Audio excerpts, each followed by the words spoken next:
आगामी पावसाळा आणि संभाव्य महापुराच्या पार्श्वभूमीवर कोल्हापूर महानगरपालिकेच्या अग्निशामक विभागाकडून प्रात्यक्षिक आहेत ती केली जात आहेत। कोल्हापुरातील पंचगंगा घाटावर ही प्रात्यक्षिकं आज आहेत ती केली जात आहेत। खरं तर आगामी पावसाळा आणि संभाव्य महापुराच्या पार्श्वभूमीवर सज्ज राहण्याच्या सूचना राज्याचे मुख्यमंत्री देवेंद्र फडणवीस यांनी सगळ्याच महानगरपालिका आयुक्तांना दिलेल्या आहेत आणि त्यानुसार आज कोल्हापुरातील पंचगंगा नदीमध्ये कोल्हापूर अग्निशामक विभागाच्या वतीनं ही सगळी प्रात्यक्षिकं आहेत ती केली जात आहेत। कोल्हापूर अग्निशामक विभागाकडे जे काही बोट आहेत त्याचबरोबर स्वयंचलित ज्या काही बोटी आहेत त्या व्यवस्थित पद्धतीनं आहेत का याची खात्री आहे ती या सगळ्या प्रात्यक्षिकाच्या माध्यमातून केली जाते आणि त्यामुळे आपत्कालीन परिस्थिती जर निर्माण झाली तर कशा पद्धतीनं बचाव कार्य राबवणार आहे अग्निशामक विभाग त्याचं देखील एक प्रात्यक्षिक आहे ते या निमित्तानं दाखवलं जात असल्याचं आपल्याला बघायला मिळतंय।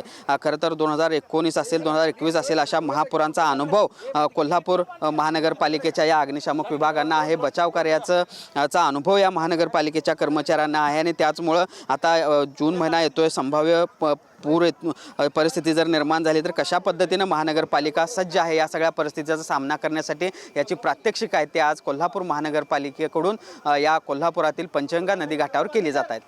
भूषण पाटील, TV9 मराठी, कोल्हापूर। दरवर्षीप्रमाणे ह्या वर्षी सुद्धा आपले अग्निशामक दल आणि आपत्कालीन जो परिस्थिती हाताळण्यासाठी जो विभाग आहे तर काल माननीय मुख्यमंत्री महोदयांनी सुद्धा निर्देश दिले की या बाबतीमध्ये सर्व यंत्रणा सज्ज राहावी।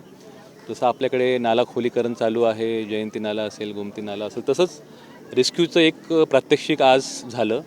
त्या ठिकाणी महापालिकेकडे 3 छोट्या अग्निशामक वाहिका, मोठ्या अग्निशमन व्हेकल्स आणि जवळपास 14 रेस्क्यू बोट्स ह्या ज्या इमर्जन्सी आपण जे सेव्ह करतो ह्या 3 फायबर बाईक आपण म्हणतो त्याला की त्याच्याने मोबाईल याच्याने रिमोट ऑपरेटेड आहे, त्या सर्वांचं प्रात्यक्षिक आपण करतो आणि फायर ब्रिगेड विभागाचं जे काही तयारी आहे त्या तयारीचा आढावा घेण्यासाठी आम्ही सर्व लोक इथं आलो होतो।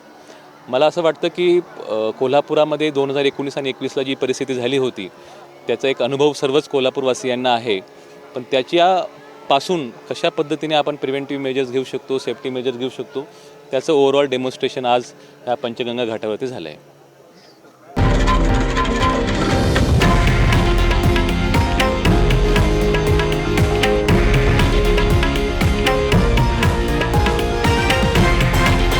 हे आहे देशातील नंबर 1 न्यूज नेटवर्क आणि आपण पाहत आहात TV9 मराठी, एकमेव।